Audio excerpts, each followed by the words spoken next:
But I do want to talk about something. A lot of people have been going on and on, especially in the national media, with this consistent narrative that the Kansas City Chiefs have already been crowned. They've already crowned them. They're already the winners. It's a Denny Green thing.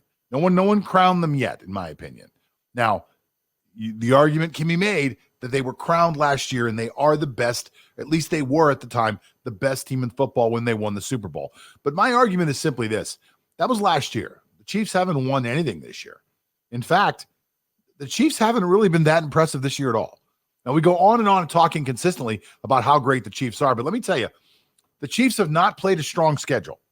Now, again, as a Steeler fan, I hear a lot of people, this is not in defense of the Steelers. I think the Steelers are a decent team. I don't think they're the best team in football right now.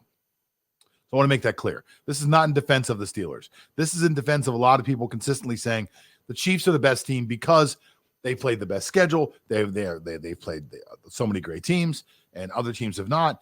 This is their schedule on the screen right now. For those of you watching at home, for those of you listening on the channel, I'll kind of go through it. I mean, on as a podcast, I'll kind of go through this. But game 1, they beat Billy O'Brien's Texans. Now, when O'Brien was with the Texans, they were awful. So that was terrible. Game 2, they play the Chargers. Now, the Chargers have been very competitive. I'm going to say they're not a 3-win team in my eyes by the way they play. They are, however, only a 3-win team, and they took Kansas City to overtime, and they almost beat them. Game number 3, they beat a highly overrated Ravens team. Now, at the time, the Ravens were considered to be an elite team, but as time has gone on, we've learned that the Ravens, whether through injuries, bad coaching, a regression by Lamar Jackson, they are not an elite team. They beat a pretty awful Patriots team. They got smoked by the Ravens. They beat an inconsistent Bills team, who I think is a pretty good team, but not an elite team. They beat an awful Bronco team. They beat a winless Jets team. They beat a terrible Panthers team. They barely beat the Raiders. The Raiders should have beaten them. They barely beat the Bucs, and the only reason they beat the Bucs is because the Buccaneers, for some reason, just decided that Tyreek Hill's not someone you cover with a safety. I mean, just really, that's how they beat the Bucs. And last night, they barely beat the Broncos. They won by 6 points. That elite next-level offense scored 22 points. The national media has continued to go on with this narrative about how great Kansas City is. And it goes multiple levels. I woke up this morning, and the very first article that I saw was someone telling me that Travis Kelce is the best tight end in football.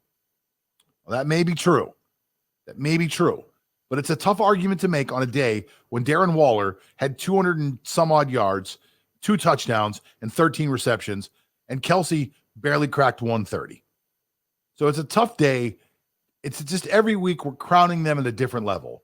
Best quarterback of all time, best team of all time, best coach of all time, best tight end of all time. Let's wait before we crown them. Let's wait until they actually play somebody who's any good. Let's wait until they actually have some real competition, which they do have coming up. I'm super excited. It's 2 weeks away, but they play the Saints in 2 weeks. And I want to see what Kansas City looks like going up against the New Orleans Saints, who I happen to think are the best team in football.